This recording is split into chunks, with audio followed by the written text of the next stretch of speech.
रामायण और श्री राम को लेकर कई ऐसे मिथक प्रचलित हैं जिनको लोग सच मान रहे हैं या सच मान लेते हैं और इनकी सच्चाई जानना बहुत आवश्यक है।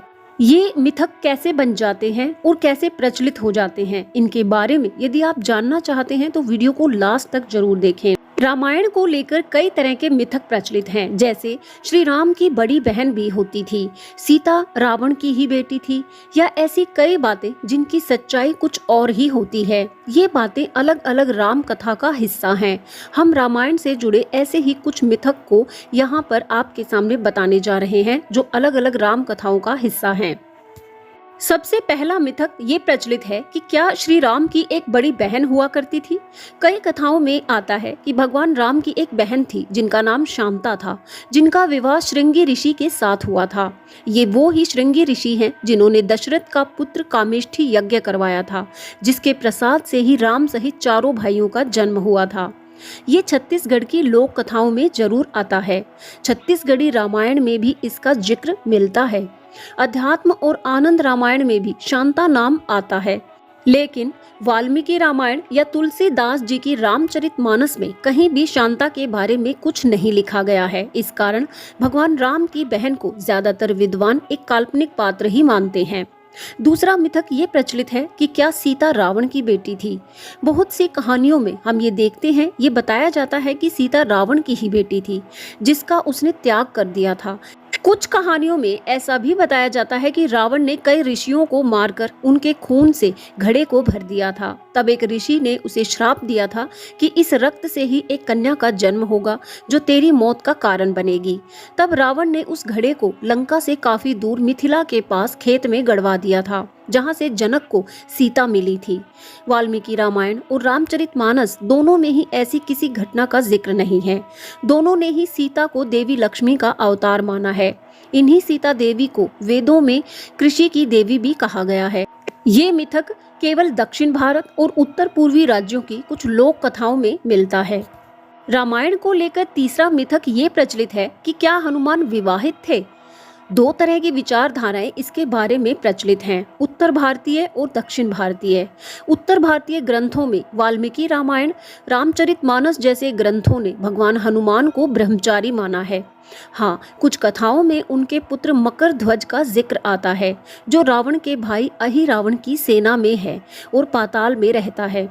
हनुमान के इस पुत्र के जन्म की कथा लंका दहन वाले प्रसंग से जुड़ी हुई है। जब हनुमान लंका दहन करके लौट रहे थे, तब उनके पसीने की एक बूंद समुद्र में गिर जाती है, जिसे माना जाता है कि एक मछली ने पी लिया था। इसी से वो गर्भवती हो गई और एक पुत्र जन्मा जिसका नाम मकर ध्वज था। वहीं दक्षिण भारत में कई मंदिरों में भगवान हनुमान की पूजा पत्नी के साथ ही की जाती है। यहाँ सूर्य की पुत्री सुरवचला उनकी पत्नी मानी जाती है।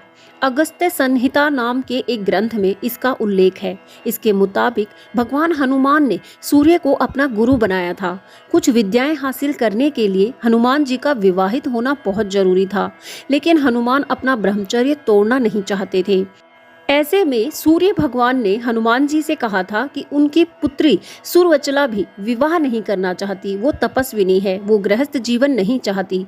अगर दोनों कुछ समय के लिए शादी कर लें और अलग अलग रहें तो दोनों का ब्रह्मचर्य भी नहीं टूटेगा। तब दोनों का विवाह कराया गया था और विवाह के तुरंत बाद सुरवचला तपस्या के लिए चली गई थी।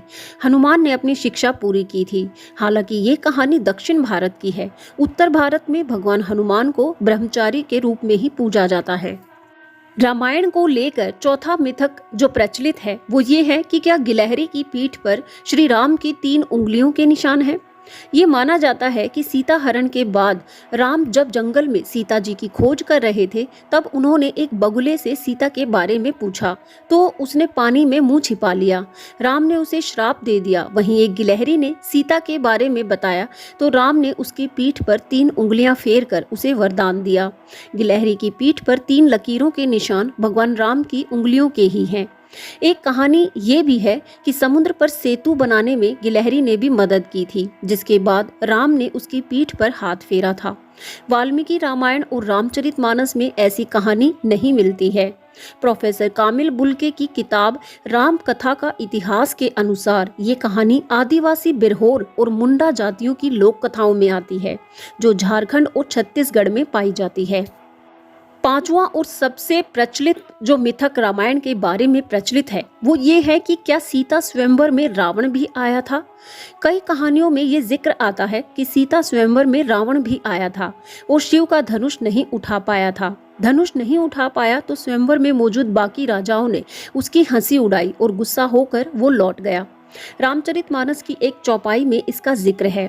बहुत ज्यादा उल्लेख नहीं है। 9वीं शताब्दी में लिखी गई आनंद रामायण में ऐसा उल्लेख मिलता है कि रावण ने सीता से विवाह के लिए मिथिला में अपना एक दूत जनक के पास भेजा था।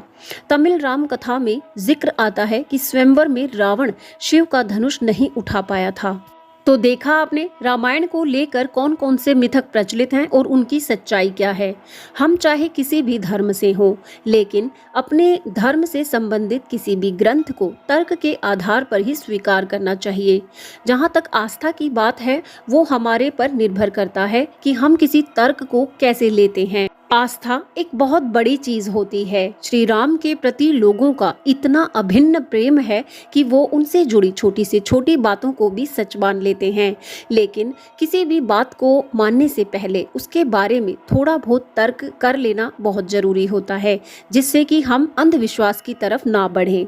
उम्मीद है आपको ये वीडियो अच्छा लगा होगा। अगर हाँ तो वीडियो को लाइक शेयर करें, चैनल को सब्सक्राइब करें ऐसे ही ज्ञानवर्धक वीडियोस के लिए। जय श्री राम।